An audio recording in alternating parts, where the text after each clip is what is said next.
which was, basically we provided validated resources by over statewide 50,000 volunteers, which was backed by 250, digital volunteers. Now we are also providing teleconsultations at a subsidized rates, and with Zomato, we are working on India initiative where we provide food to street dwellers and street animals.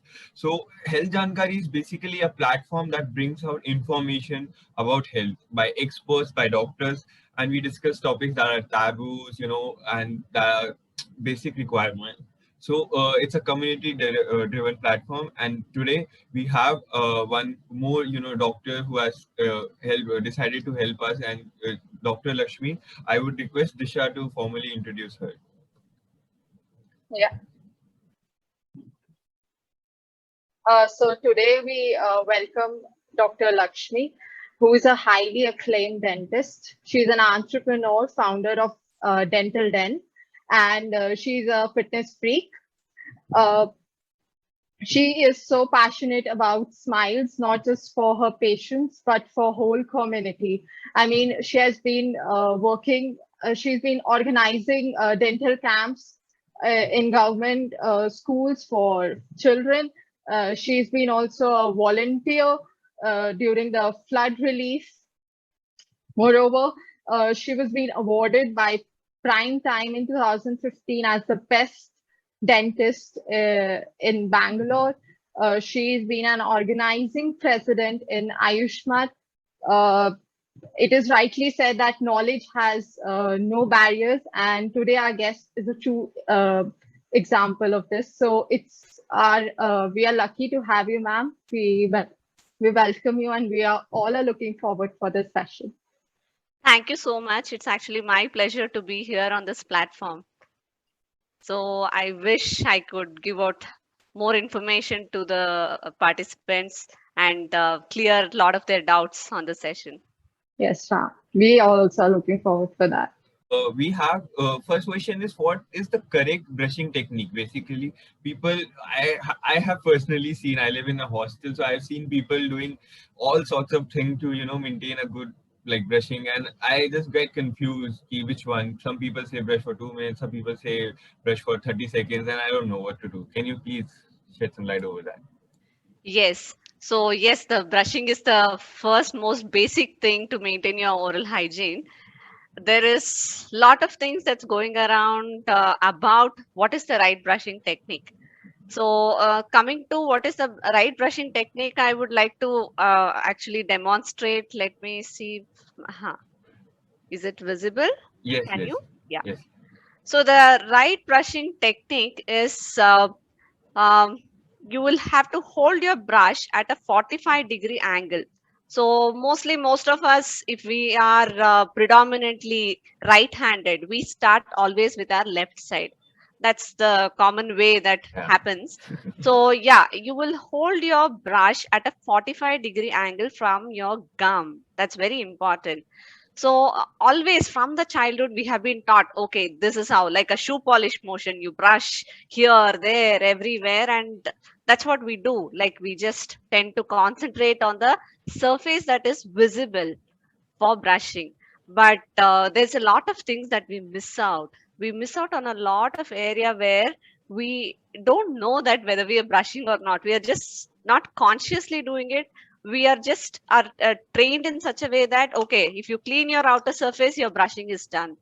So let's burst all those myths and actually learn the right way to brush your teeth. Yes, we will start with our outer surface of the teeth.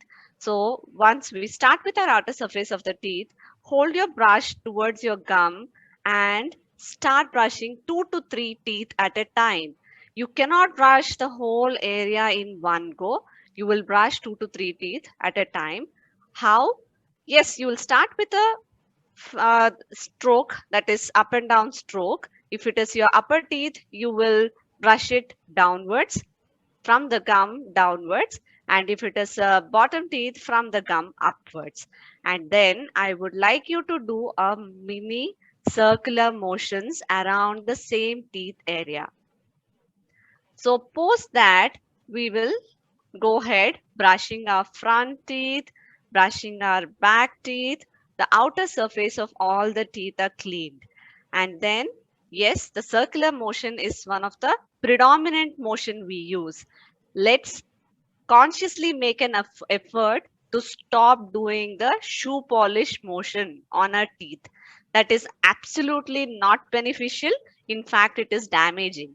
So when you do the shoe polish motion, you're actually using your brush as a knife to cut the neck of your teeth. So you will have to, this is something that we have already developed as a habit, which first we may have to undo it, unlearn it, and relearn it. That's again a process. So once you finish brushing your outer surface of the teeth, then your brush starts going to the inner surface of the teeth. So yes, if this is inner surface of the teeth, you will again do the same thing. That is, for the bottom teeth, lift from gum upwards, and for the upper teeth, from the gum downwards. So, and for your backside of your lower front teeth, this is the area where we most commonly see a lot of plaque and calculus accumulation. How do you brush them? You just have to pull it out. You just have to use your brush to pull out the debris. So that's your inner surface of the teeth. And what comes next? Your eating surface, eating table. These surfaces are called eating table of your teeth. Yes, they need your favorite shoe polish motion. So you'll brush front and back, you'll brush front and back on the top teeth and the bottom teeth. Now coming to how long do you have to brush your teeth? You will have to brush your teeth. The recommendation is minimum of 2 minutes. Minimum. So yes, it depends from person to person, but overdoing or underdoing is actually damaging. So overdoing, some people tend to brush for like say 5 minutes, 10 minutes. They scrub like how they scrub the utensils, but that is harmful to your teeth. So train yourself to use a right technique. So even if you do a minute and a half, that is enough, but it has to be, the technique has to be right and appropriate.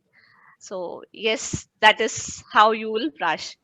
And how many times in a day should one brush? And like, is it different in for kids and infants, and is it different for adults? Like, It is universally 2 times a day, okay, minimum.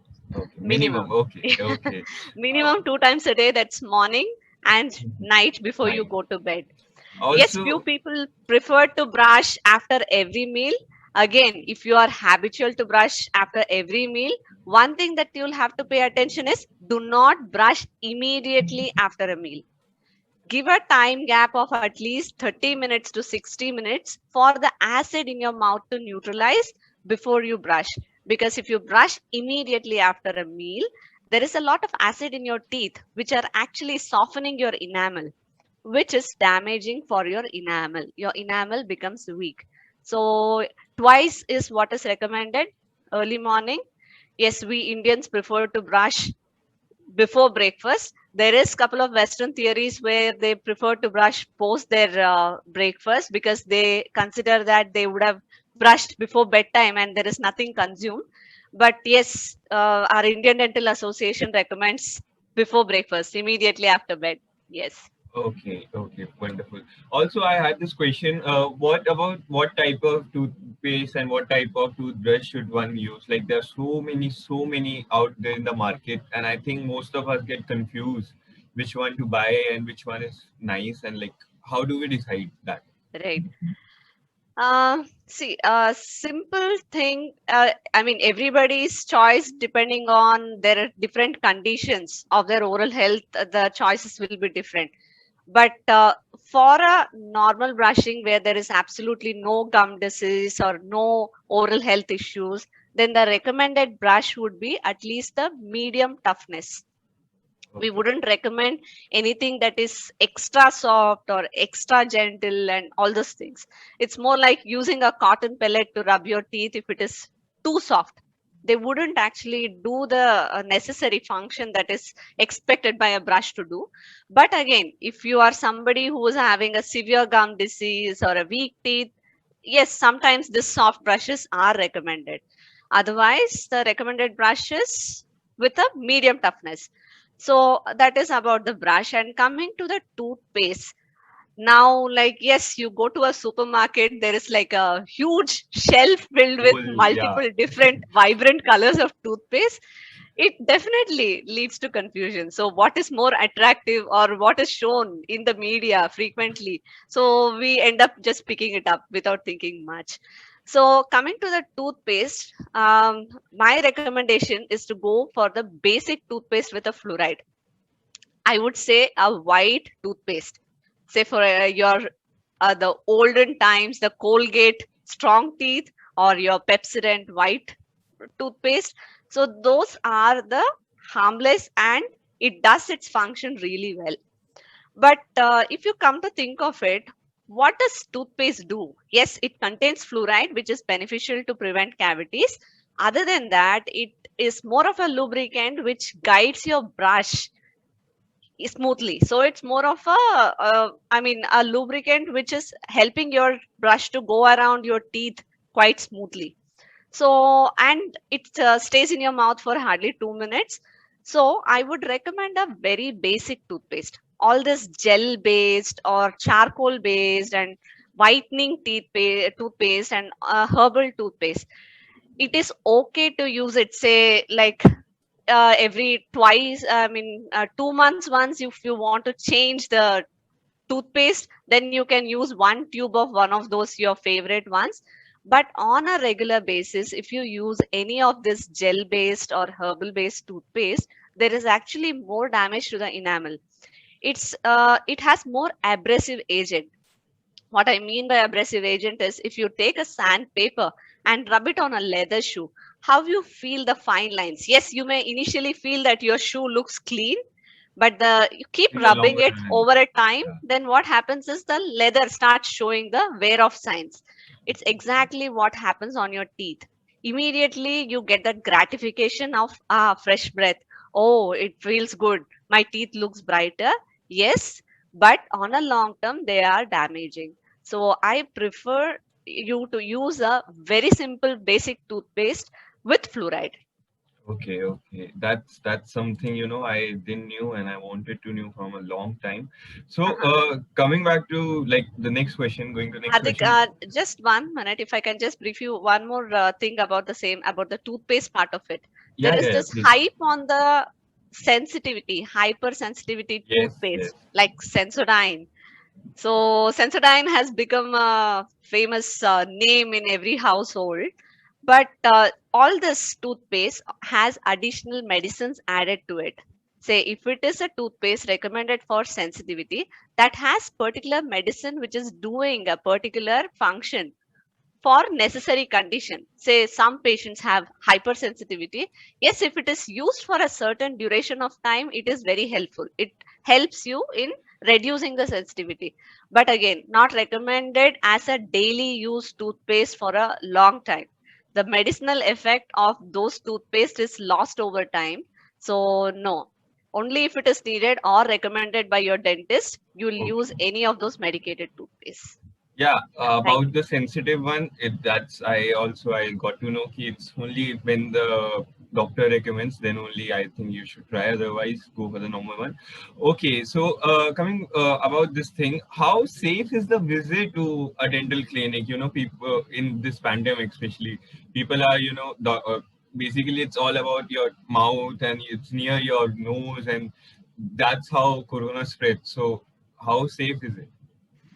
So, most of the dental clinics in India or in Western countries or everywhere, we all are, practicing a very safe protocol of three-layered PPE, irrespective of whatever. So, it is like every patient, or we could be the carriers. So, we practice a three-layered protective layer throughout the day, throughout our working day. That is, when the patient is taking off the mask, patient should feel safe, and we should be totally covered that we should not be the transmitters to them, or neither our surfaces or neither our dental clinics. So yes, the disinfection protocols have been very stringent, not just us, across the dental fraternity. Our dental associations are also very keen on educating all the dentists about what is the right protocol for disinfection, what is the protocol to prevent cross contamination and such things. So yes, if you are someone who is already visiting supermarket, which I would say, which is more better, I mean, area which I mean, all this transmission of viruses can happen easily. Dental clinics, compared to that, it is much safer because we, being doctors, we want Yeah. to keep ourselves safe and our patients. It is two way. It's not just that we want to keep ourselves safe. If we have to work and if we have to remain safe, we will keep our environment safe. And yes, so far so good. Things are like, for 1.5 year we have learned through trial and error, and we know that certain things works well and prevent any kind of infection, and we have been following. So I would say it is safe. Don't ignore your dental problems due to the fear of contracting something. So comparatively, your medical facilities are more safer environment than your supermarkets. Yeah, definitely. I think also anything specific you want for the patients to make sure before they come to you, like apart from going out and basic corona protocols, anything specific? I didn't get your question, Hardik. Could you I please repeat? mean, I just mean to say if there is any specific thing that you want the patients before they come to dental clinic so that they can avoid chances of spreading of corona. Anything. Yes. One thing, yes, fix up your appointments instead of walk-ins so that you don't have to sit in the dental facility waiting for your turn to come. Second thing is, I mean, it is anyways, the appointments, if it is fixed and there are not too much crowd and you are the only person on the dental chair, any kind of infection spreading to you is much lesser. So there is no other special precautions that would be needed. If you are COVID recovered, we would prefer to see you only after 4 weeks. Minimum healing period of 4 weeks is recommended before any kind of a procedure if it is not urgent. Those are the just basic precautions. Go Sorry, ahead. I lost your audio. Yeah, Go ahead. tell me. Disha is going to take over now. So go ahead, Disha. So that was a very nice piece of information about cleaning, especially for me, though it was. So next, coming to the major concern, and even nowadays, especially among kids, and even I've seen in teenagers, that it is cavities. So, what are cavities, and what, how can, like, what are the symptoms, or like what we can do for that? Okay.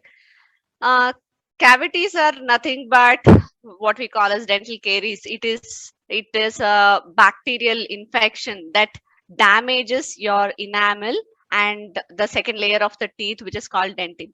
So what happens is when there is more acid in your mouth, or the more sugary foods which causes more acid in your mouth, that feeds on to these bacteria, which likes to feed on your sugar as well as damage your teeth.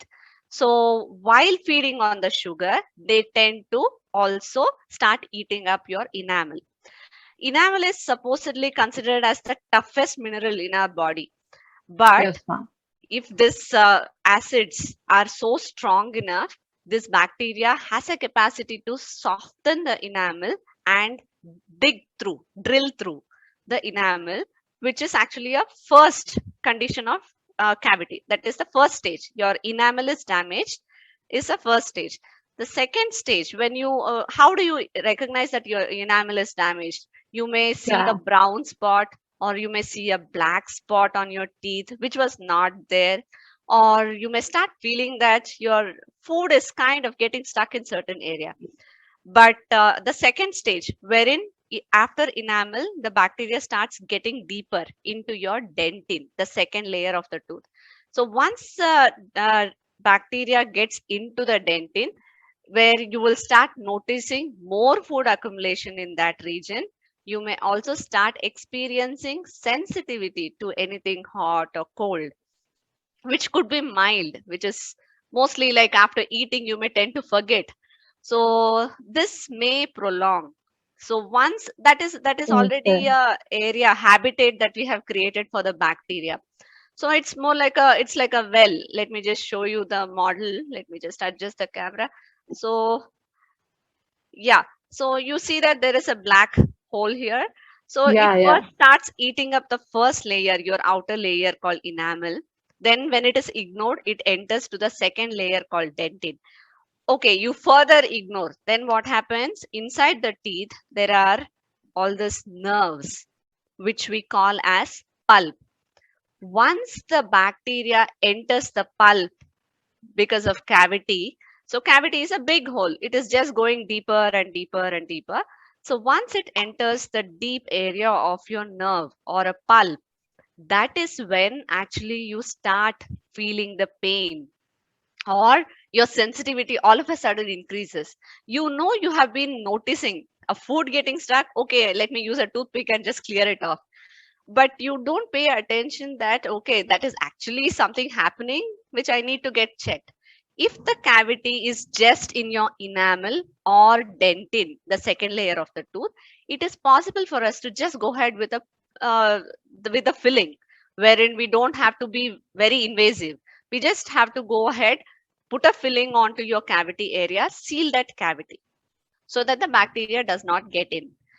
So, but if Okay. it reaches the third layer of your teeth, which is the nerve, then there is no go. There is only invasive treatment that is possible.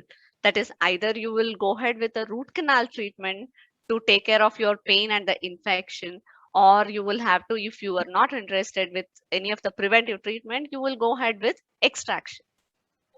So Okay. cavity is actually, most of us can recognize some or the other time.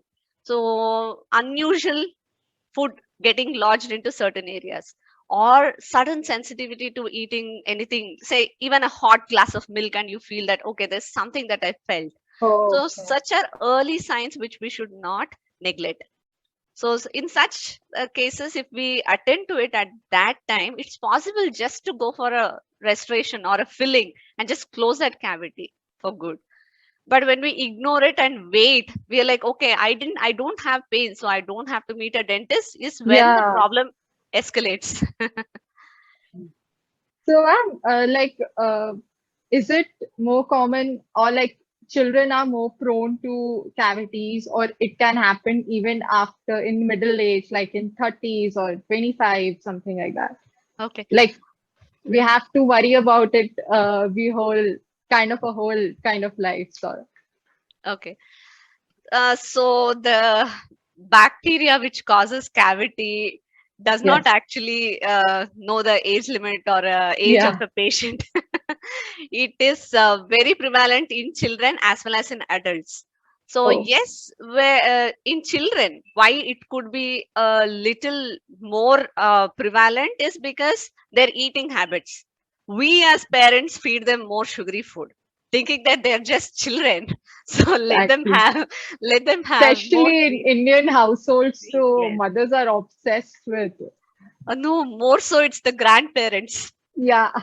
That. It's more of a pampering way that we have learned, which is a easy pampering way, but damaging on a long run. So we tend to think, what big deal? They are children. Let them have fun. Or that's just the milk teeth. They will just fall off. So why worry so much? But yes, all the sugary food or the junk foods, like even the chips and things like that, they are very sticky on your teeth and they cause more cavities. So yeah, but it is as good if you are not maintaining your good brushing technique. It is prevalent in adults of any age. So there is no difference unless you have a good oral hygiene technique. Okay. So how serious it can get? Like, yeah. So how serious it can get, especially when we left it untreated? Okay, how serious is it? Can the dental infections are something that is underrated in a very long time, but it can cause a very serious health health risk, mainly wherein if the infection has spread to your lymph nodes or to your say as a layman, your throat area or near your under your throat and all those things, they are extremely serious, wherein Oh, it can be deadly as well if it is untreated. So things like the dental infection can lead to bone infection called osteomyelitis, wherein osteomyelitis, yes, it first starts popping out multiple times, giving you a warning signal that, see, I have problem, there is pain, there is swelling. When the swelling and pain is multiple times ignored or subdued with your antibiotics or just the medications, this can blow out into a systemic infection, wherein a systemic, that is, you have to go for a IV antibiotics, that is taking a intravenous antibiotics if it is at least addressed at that time. If it is not addressed at okay. that time, it can be even fatal. So that's serious it can get if you ignore. Oh my God. I couldn't No, even but think, like, that is extremely extreme ignorance. But for in yeah, general, it is more so the dental pain is addressed at an early stage. You okay. may end up with, like, say, just a root canal or just an extraction, which is at least Is can a be prevented at better, a better stage. yeah. Yes. Okay. So, next set of questions we are having is like things to avoid. So, since childhood, I've been seeing that people are opening even ketchup bottles, champagnes, and stuff from their teeth. So, we generally know that, it is harmful. So, what are the other practices one should avoid, especially when it concerns our teeth and oral health? There are a lot of other ways to open these bottles. Yes. your your teeth are very precious gem in your mouth, so please preserve them, save them for good, for better things, not for opening the bottles. So yes, other things are you come across, like we trying to break a nut, say almond comes in two different Exactly. forms. Yes. So This the happens. yeah, the almond with the shell on it, your teeth is not something that you will have to use. Please use a mortar and pestle to just break that shell before it goes into your mouth. So these are, like I said, it's a precious gem in your mouth which you need to preserve. So wherever you have an option to use something else other than your teeth for certain things, you can go ahead with that. But uh, other things are smoking, alcohol, all these things are very detrimental to your oral health, which obviously under limitation it is okay. When it is overdone, anything can be damaging. Nice. Exactly. And yes, the opening your safety pins is one very common thing that I have seen in an Indian family. They use their teeth. So such small things, just pay attention. It is not something that you get your teeth more than 2 times. So you will have to pay attention to preserve them. Yes.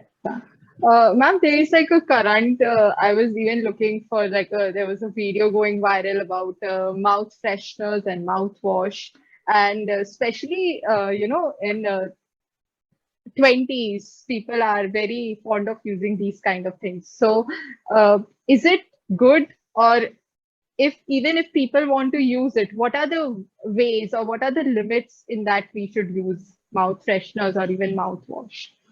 So what happens is when you compensate your brushing with the mouthwash, it doesn't help. It doesn't help removing the plaque. When it is complemented instead with your brushing, yes, it helps in having a better oral hygiene or having a Okay. better breath or a better odor. Mouth freshness in between brushing, it is good. It is good to use probably after a meal. Say Indian Oh, meal may come with a lot of odor in it, so that may yeah, help especially in, onions and stuff. right. So that may to some extent will help you with prevent when you don't have an access to brush immediately. Say you're in office and you just want to have something. So yes, mouth freshener or a mouthwash will do. But that cannot replace your brushing or flossing. It cannot be replaced. It is just complementary to it. Okay, so like if somebody is not using mouth fresheners for instance or mouthwash, there is no like it's not a compulsory practice for anybody. It is not. It's your choice. It is not a compulsory practice. Compulsory practices are brushing twice a day, flossing every day. I would like to Okay. emphasize on flossing, which we Indians, I can say, like, say roughly probably 10% of Indians would be flossing every day. 10% is like too less Two of a number. lessons. Yeah. Yeah. Yeah. So I mean, maybe 10% is also big for our population, this thing, but flossing is something that will remove 60% more plaque than your brushing. Oh, So that is something that most of us, we have a lot of myths around flossing which we ignore. Brushing, ignore flossing. These are definitely more beneficial than just depending on your mouth freshener or mouthwashes. But coming to mouthwash, the best home mouthwash would be nothing better than a warm water with a rock salt, with a teaspoon okay. or a half a teaspoon of rock salt in it. That is the best mouthwash, I would say, compared to all commercially available mouthwashes. That's a very important piece of information. So, ma'am, coming to like smoking, smoking is injurious to health and all these things. How it affects our oral health? Smoking directly generates heat, right? Yes. So when a smoker smokes, there is heat that is affecting their oral cavity. So that starts I mean, taking out all those negative effects of your content of cigarette, tartar and blah blah blah. There's a lot of toxins that is there in the cigarette. Leaving that aside, just the heat itself can dry out your oral cavity.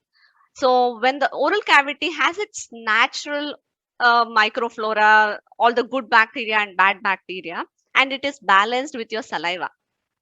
So saliva is a very important factor for our oral health to be maintained. If there is too less saliva, that can dry up the entire area where it gives more, I mean, it helps bacteria to multiply better in a dry environment than a wet environment.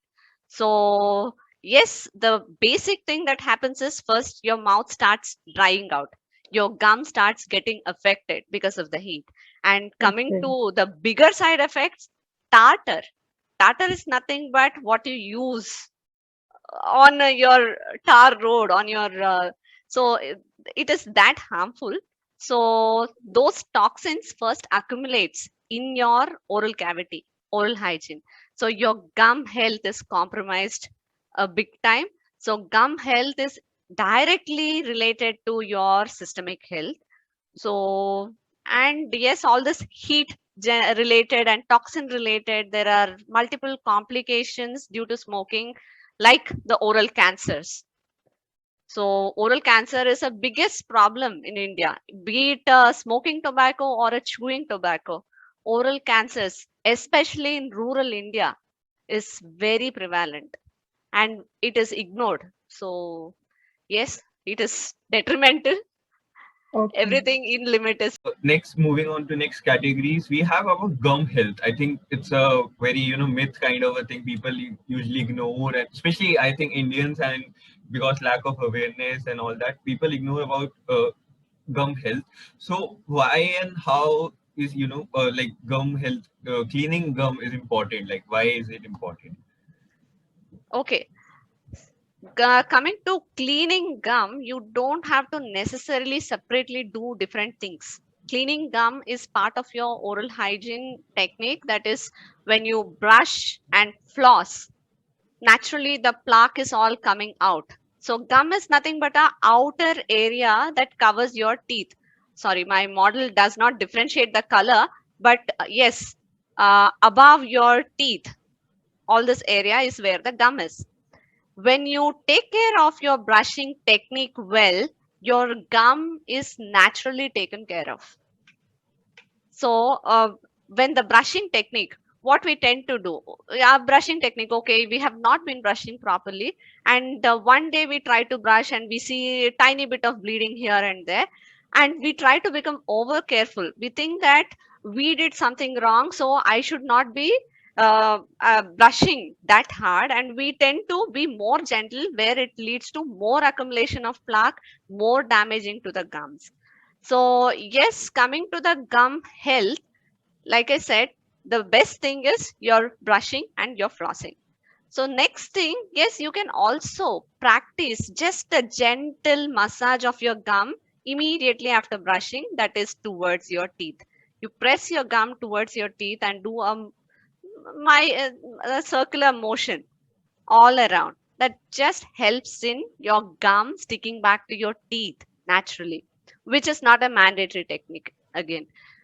Uh, yes, the gum health has its a lot of systemic related problems. So everything starts with accumulation of more plaque. What is plaque? Plaque is nothing but food debris staying on your teeth more than say 48 hours to 72 hours, which didn't get cleaned, forms a thin white layer of film on your teeth. So your brush, if it is not efficiently removing that thin layer of white substance on your teeth, that is what is damaging, which slowly starts hardening in those regions, which we start calling it as calculus, which are hard deposits. And these hard deposits are more damaging to the bone under your gum. So that is when your gum starts worsening. Okay. So Oh, that, yeah. yes. Uh, that's what I was going to ask actually. People have, some people have black or darker, gums color shades, but people, doctors say it's normal. It's not, it's not unhealthy. So how do a patient or a person in regular basis know if the color shade is actually dangerous or it's just general normal state? Okay. Like your skin color, gum has its own color. So it could be pink, it could be dark pink, or it could be a shade of a blackish pink, which is common. The so this whatever blackish gum can happen, like how you develop pigmentation on your skin. So depending on your hormonal changes and things like that, there could be more pigments. That is, you see just a layer of black deposits in one part of your gum and not the other part. Those are just a melanin pigments, which we consider it as normal. But what is not normal is due to smoking. You see your gum is over period of time, it is changing to thick black. It is not just pigments here and there, it is thick black. That is not a good sign. So second thing, your pink gum is changing to red gum. You see the pink gum on one tooth and a red gum on the other tooth. So the red gums are again a danger sign. That is, there is inflammation happening on your gum. So if there is like just a black spots here and there, or you always had a blacker gum, that's the natural color of your gum, which unless and until you're aesthetically or cosmetically you're worried, you don't have to do anything. But when there is red gum, or when you see this early signs of gum bleeding, gum bleeding is a most common and the earliest sign of your gum problem, which is ignored. So yes, if there is gum bleeding, that means there is inflammation. That means you have a red gum. Red gum is again a warning sign. Okay, okay. So there is a question that uh, what are the food items that can help you in teeth whitening? The food that helps in teeth whitening. Okay. It is actually the home remedies wise, the baking soda, lime juice, and the salt are Okay. something that is recommended as home teeth whitening methods. But yes, it has to be done in a right technique, or you could be damaging your enamel. Once the enamel is damaged, there is no replacement for it. Even the best of your dental materials cannot replace your natural enamel. So, just with the bargain of having a whiter teeth, do not damage your inherent strong enamel. Yes, the material wise, it would be the baking soda, lime juice, and probably the Okay. salt Can help you in teeth whitening. in teeth whitening, right? Yeah. So the next question is like people go for frequent scaling and uh, going to dentist for cleaning. Does it weaken your teeth or is it a myth? Um, See, why they go frequently to for the cleaning? If the patient is voluntarily going, that means their brushing technique is not right. They're not doing something right, wherein they are building up on more plaque or more calculus or more deposits. Okay. So yes, that is something that is to be addressed. Coming to dental cleaning itself is not detrimental to your teeth if it is done in a right technique. They are just going to, like how you clean, say for example this table. If I have certain accumulation of dust or dirt, how do I clean it? I may first just dust it out, or if it doesn't go, I may just scrub it out. So similar way, there is an ultrasonic machine that is used, which runs on a minor vibrations to dislodge all this area of dirt. So it is not actually harming your enamel or dentin. Okay. So, what is the myth around dental cleaning is when the patient comes to you with a lot of calculus, a hard deposit on your teeth, which is already has eaten up your gum and the bone, which the patient do not realize. It would have acted as a filling and staying on their teeth, but they are causing more damage to your teeth if it is not removed, where they may end up having loose teeth, wherein the teeth has to be pulled out. So, in such cases, when already the deposits are too much and when those areas are clean, patient tend to feel that the gap is created, but they don't actually relate it to the harmful effects of the deposits which already stayed in their mouth, which has created the gaps. So, cleaning, if it is done regularly, say some patients may require twice a year, some patients may require just once a year. If their oral hygiene habit is good, they may not even require once a year. So it depends on how good your technique of everyday oral hygiene maintenance is. But once it is done professionally, if it is done with the right technique, it is not damaging. It is in fact enhancing your gum and bone health of your teeth. Okay. Thank you, doctor.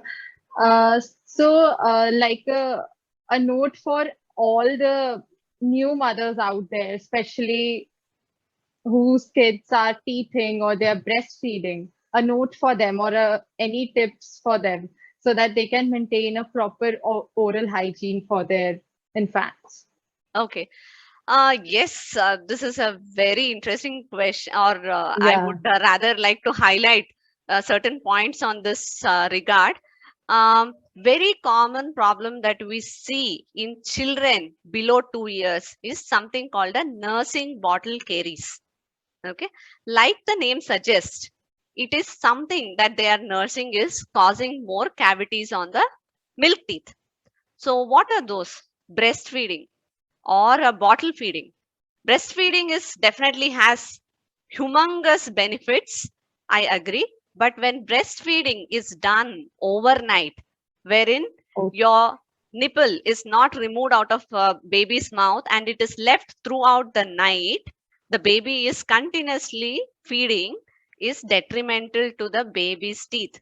Even if the babies do not have teeth at that time, once the babies start developing teeth, they could already be very soft. The enamel could be already compromised. Why it happens? Because the milk curdles in the mouth, in the baby's mouth.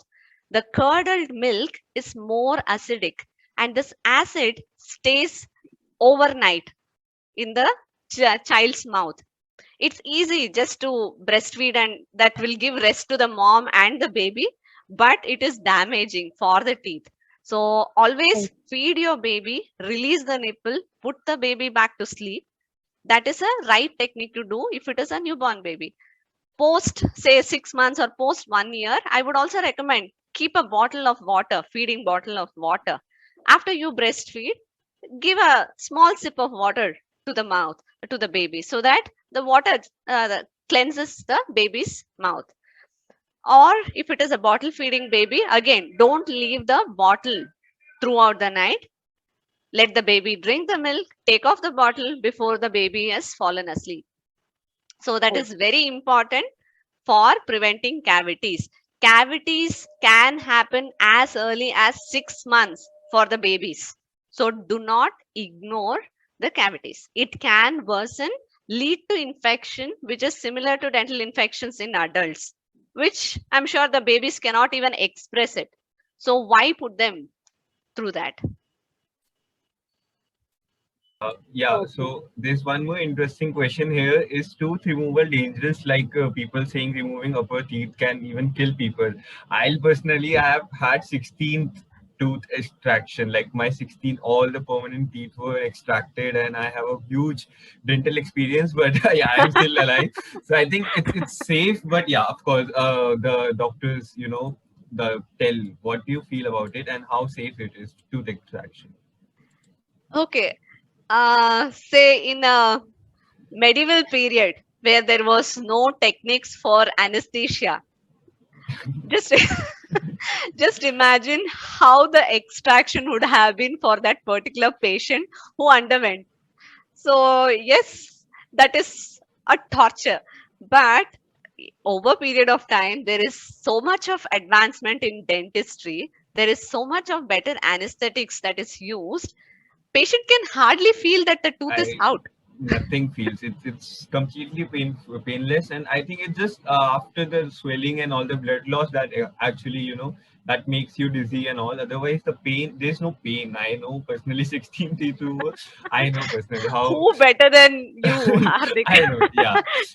So, So yeah. yeah, there were one more question about amalgam, your dental fillings that they get eroded over the time, and how safe their swallowing is, and any systemic, manifestation like patients should have for this thing. Okay. So amalgam fillings are the ones which were widely used, or rather, it is still being used in educational institutions in a big time.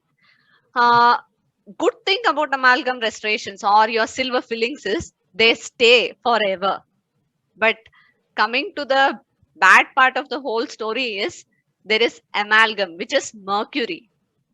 So, mercury, which is left for a slow release in your mouth, can have its own systemic effects, which may directly relate it to the mercury filling, or which may not, we may not directly correlate it. Sorry. So, but yes, the slow release of mercury is toxic to the body, not just to the patient who have their mercury fillings or silver fillings. It is harmful for even the working professionals, because the mercury released in the environment in the dental clinic is detrimental to the dental professionals. We, at least me personally, have stopped using this silver fillings for at least good 17 years now. I haven't touched any silver fillings. When we have better materials to restore, why not use them? Why do we have to fall back on the older techniques which had its own good, but which also has more of systemic effect? So I would rather not use the, if you already have certain silver fillings and which are your cavities are not too deep under them, you can go ahead with changing them. But if your cavities are too deep under them, then yes, you can, you don't have to touch those fillings, you can just leave the way they are.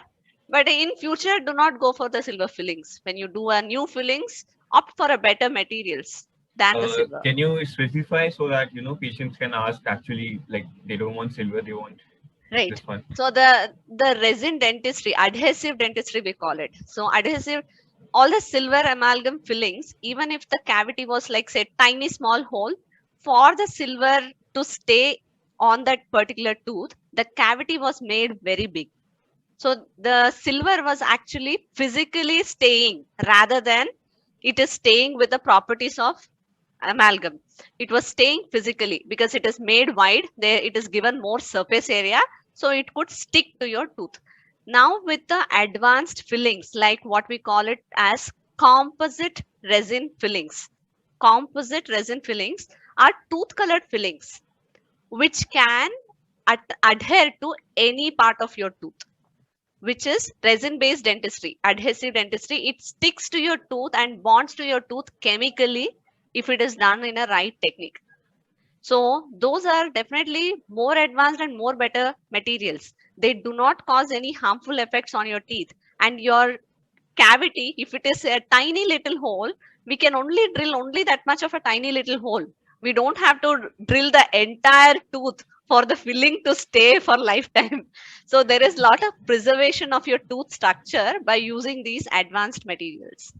Okay, for our viewers, I just want to tell them that this video is going to be uploaded on our YouTube, so no need to worry about all the difficult words that the doctor just mentioned. Oh, You sorry. can you can Did you I? can yeah, but it's like it's new for them, so some Right, might be right, right. worried.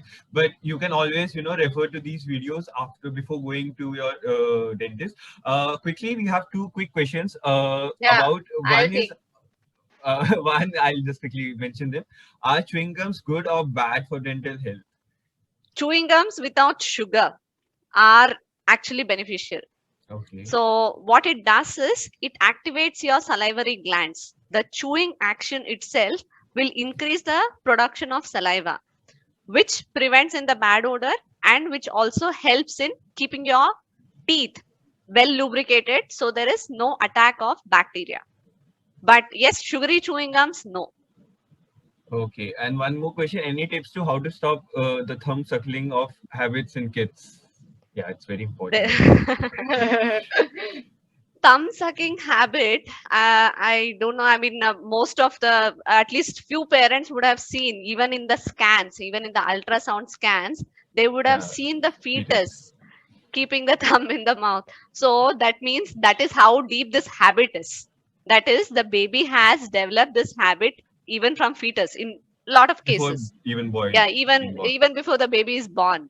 So that is a very deep habit. There is no straightforward method to break this thumb sucking habit.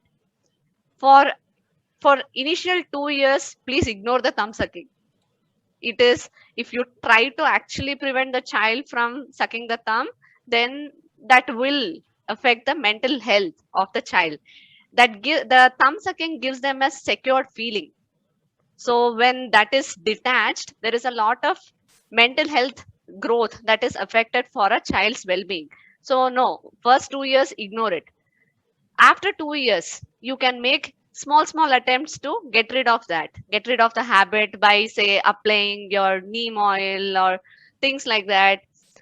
May help, may not help, or try to distract. Observe the pattern when the child is actually doing a thumb sucking. Observe the pattern and try to distract the child.